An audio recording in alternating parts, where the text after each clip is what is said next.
নমস্কার, আমিও আপনাদের মতো একজন উপন্যাস প্রেমী। আজ আমি আপনাদের সামনে নিয়ে এসেছি মতি নন্দী রচিত বিখ্যাত উপন্যাস কোনি। আপনাদের যদি এই উপন্যাসটি শুনে ভালো লাগে তাহলে অবশ্যই একটি লাইক, কমেন্ট এবং চ্যানেলটিকে সাবস্ক্রাইব করবেন। রবীন্দ্র সরোবরে 1 মাইল সাঁতার প্রতিযোগিতা। 25 জন প্রতিযোগী, 22টি ছেলে ও 3টি মেয়ে। স্টার্টিং পয়েন্টে ভিড়, প্রতিযোগীরা তেল মাখায় ব্যস্ত। উদ্যোক্তা ঢাকুরিয়া স্পোর্টস ক্লাবের অনুরোধে ক্ষিতীশ প্রতিযোগিতায় রেফারি অব দ্য কোর্স। সাঁতারুদের সঙ্গে সঙ্গে যাবে নৌকায়। স্টার্টিং পয়েন্ট থেকে একটু এগিয়ে এসে আর ফেলেও নৌকায় বসে। খিদ্দা, কে জিতবে বলো তো? সুবীরই মনে হচ্ছে।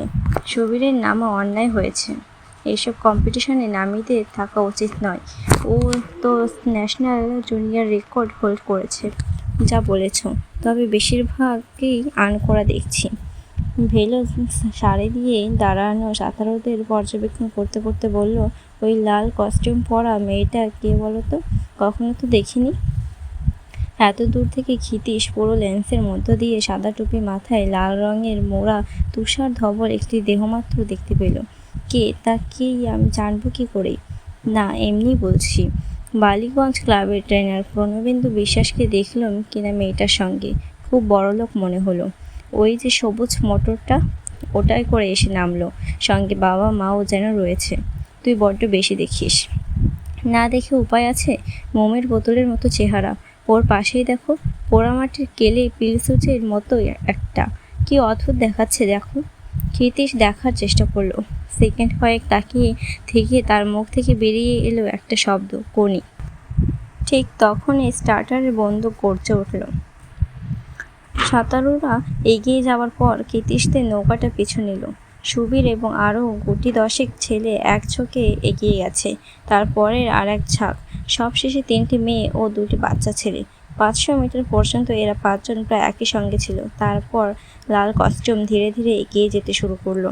খিদ্দা, স্ট্রোক দেখেছ? শরীরটাকে কেমন ভাসিয়ে রেখেছে। ক্ষিতীশ কিছুক্ষণ লক্ষ্য করে বলল, মাথাটা ঠিকমতো নাড়ানো হচ্ছে না। সেন্টার পজিশনে না থাকলে শরীরের ব্যালেন্স নষ্ট হয়, স্পিডও কমিয়ে দেয়। শরীরটা রোল হচ্ছে বড্ড বেশি, কোনোই আরও উঠবে। এই অমনি তোমার শুরু হয়ে গেল খুঁত ধরা। খুঁত না ধরলে দূর সারবে কি করে? ও কি তোমার ছাত্র? নাইবা হলো। সামনে 2 ঝাঁকের সাঁতারুদের কেউ কেউ এবার মন্থর হয়ে পিছিয়ে পড়ছে। ক্ষিতীশ ঘাড় ফিরিয়ে পিছনে তাকালো। বাচ্চা ছেলে 2টি সঙ্গে কোনি আসছে বৈঠার মতো হাত চালিয়ে, দুধারে মাথা নাড়াতে নাড়াতে। ওদের থেকে অন্তত 20 মিটার সামনে আরেকটি মেয়ে সমান তালে একই গতিতে সাঁতরে চলেছে। লাল কস্টিউমের মেয়েটি তার থেকে আরও 30 মিটার সামনে এবং একটি ছেলের থেকে হাত 10 পিছনে। কোনি! সরোবরের পূর্ব তীর থেকে একটা চিৎকার ভেসে এলো। ক্ষিতীশ আর ভেলো একই সঙ্গে তাকালো। বছর 25-এর শ্যামবর্ণ একটি রুগ্ন যুবক পার ঘেঁষে ছুটছে, পরনে ধুতি ও নীল শার্ট, চটি জোড়া হাতে। কোনি, কোনি! গলার স্বরটা আর্তনাদের মতো শোনাচ্ছে। পাড়ে ভিড় জমেছে সাঁতার দেখতে। তাদের ফাঁক দিয়ে দেখা যাচ্ছে সে ছুটছে, মাঝে মাঝে দাঁড়িয়ে পড়ে তাকাচ্ছে, মুখখানি অসহায়। কোনি! চিৎকারটা হতাশায় ভেঙে পড়ল। ক্ষিতীশ দেখল কোনিকে পেছনে ফেলে বাচ্চা 2টি এগোচ্ছে। লাল কস্টিউম 2টি ছেলেকে পেছনে ফেলে দিয়েছে। কে বলো তো খিদ্দা? জানি না, কোনো কম্পিউটারের বাড়ির লোক হবে হয়তো। পাড়ের রাস্তা ধরে ধীর গতিতে সবুজ রঙের একটা ফিয়াট চলেছে।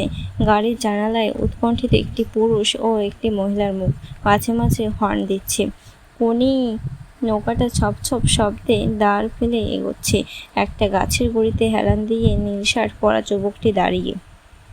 ক্রমশ সেই ক্ষিতীশের চোখে ছোট করে ঝাপসা হতে শুরু করলো। জলের ওপর অনেক পিছনে 2টি হাতের ওঠানামা হচ্ছে। তারপর আর দেখা গেল না হাত দুটো। পড়ন্ত রোদে মাঝে মাঝে চিকচিক করে উঠছে ছিটকে ওঠা জল। সামনে হইচই শোনা গেল। প্রথম প্রতিযোগী সাঁতার শেষ করেছে, সম্ভবত সুবীরই। কোনি জল থেকে উঠছে। সাঁতার শেষ করে অনেকেই তখন চুল পর্যন্ত আছড়ে ফেলেছে।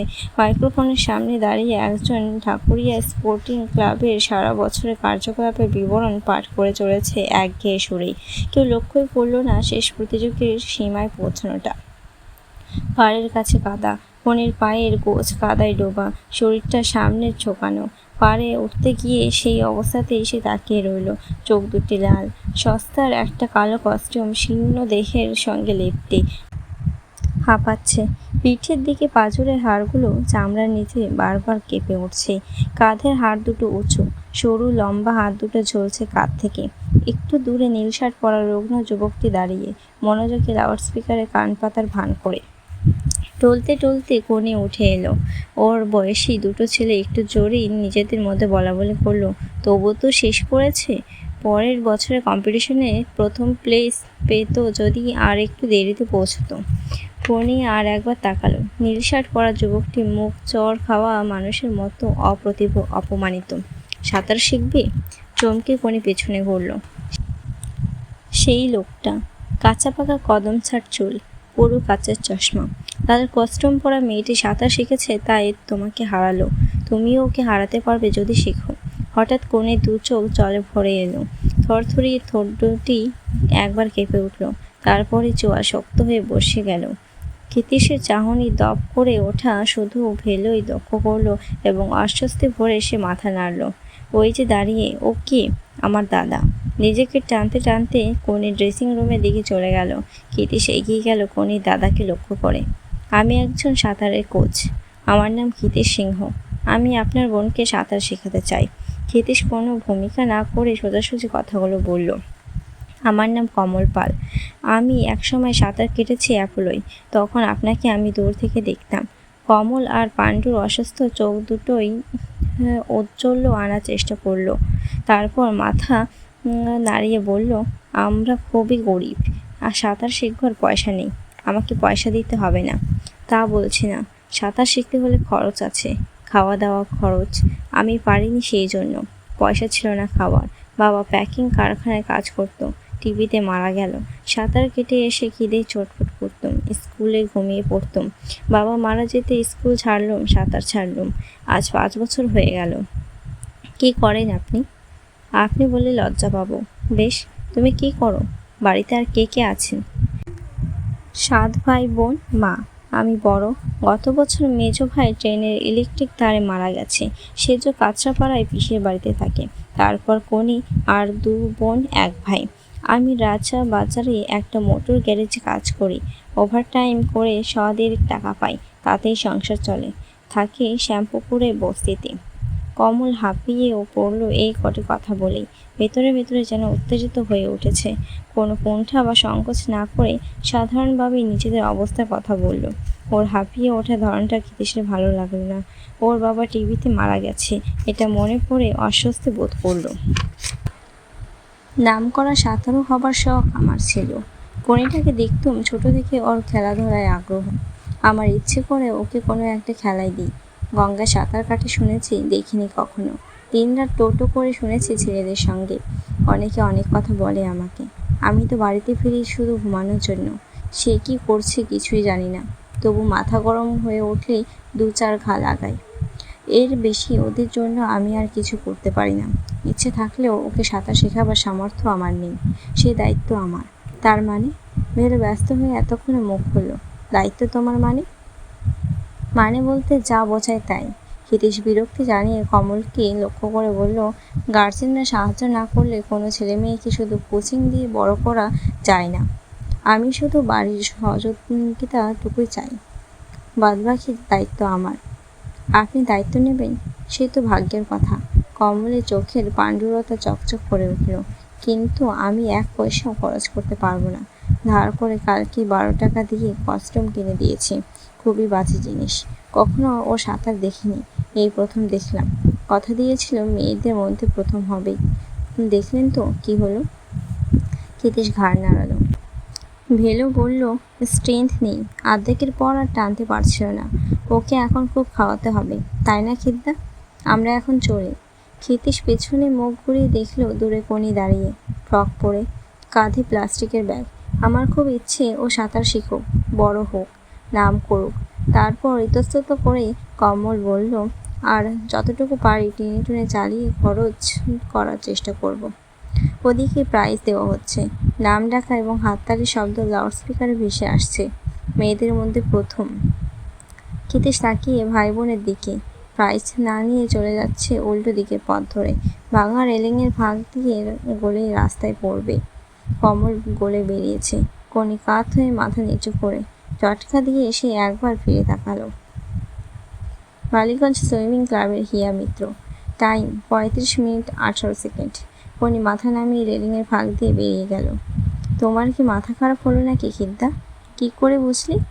ওই পিলসুজ মার্কা সিরিঙ্গে কেষ্ট তুলসীর মতো রং বলতে পায় না, ওকে তুমি সাঁতার শেখাবে? আবার দায়িত্বও নেবে? হ্যাঁ, তা না হলে কি শেখানো যায়? দায়িত্ব কথাটার মানে খাওয়া পড়ার দায়িত্ব, মানসিক গড়ন, যেটা সব থেকে ইম্পর্টেন্ট। তাই গড়ে তোলার দায়িত্ব, রেগুলার ট্রেনিং করানোর দায়িত্ব, এইসব আর কি। তাহলে তো ওকে বাড়িতে এনে রাখতে হয়, দরকার হলে রাখতে হবে। এককালে গুরুগৃহে থেকেই তো শিষ্যরা শিখত। সিস্টেমটা খুব ভালো। সিস্টেমের মধ্যে বৌদির কথাটা মনে রেখেছো তো? ক্ষিতীশ রেগে উঠে কিছু একটা বলতে যাচ্ছিল, থেমে কান পাতল লাউডস্পিকারে। কনক চাপা পাল আনঅ্যাটাচড। কনক চাপা পাল। তারপর মৃদু ফিসফিস শোনা গেল, বোধহয় চলে গেছে, থাক রেখে দাও। ক্ষিতীশ দেখল সবুজ ফিয়াটের ধারে লাজুক মুখে হিয়া দাঁড়িয়ে। আনন্দ ফেটে পড়ছে ওর দুই গালের টোলে। এক মহিলা বাক্সটা তুলে মেডেলটা দেখছে আর হাসছে। প্রণবেন্দু ওদের সঙ্গে দাঁড়িয়ে। সুপুরুষ সুবেশ এক ভদ্রলোককে সে কি একটা বোঝাবার জন্য হাত পাড়ি দিয়ে বাটারফ্লাই স্ট্রোকের ভঙ্গি করল। সামনের বছর দেখা যাবে। নিজেকে উদ্দেশ্য করে আপন মনে ক্ষিতীশ বলল, কিছু বলছো খিদ্দা? ক্ষিতীশ জবাব দিল না। শেখাবে যে? জল কোথায়? জুপিটারে তুমি আর ট্রেনার নও, তাহলে মেয়েটাকে কোথায় নামিয়ে শেখাবে? অন্য ক্লাবে তোমায় যেতেই হবে। না, আমি জুপিটারেই ওকে শেখাবো। দেখি কে আমায় আটকায়। তার আগে আমাকে রোজগারে নামতে হবে যে, ভেলো। এখন আমার টাকা চাই। বিষ্ণুধরের সঙ্গে দেখা করা দরকার।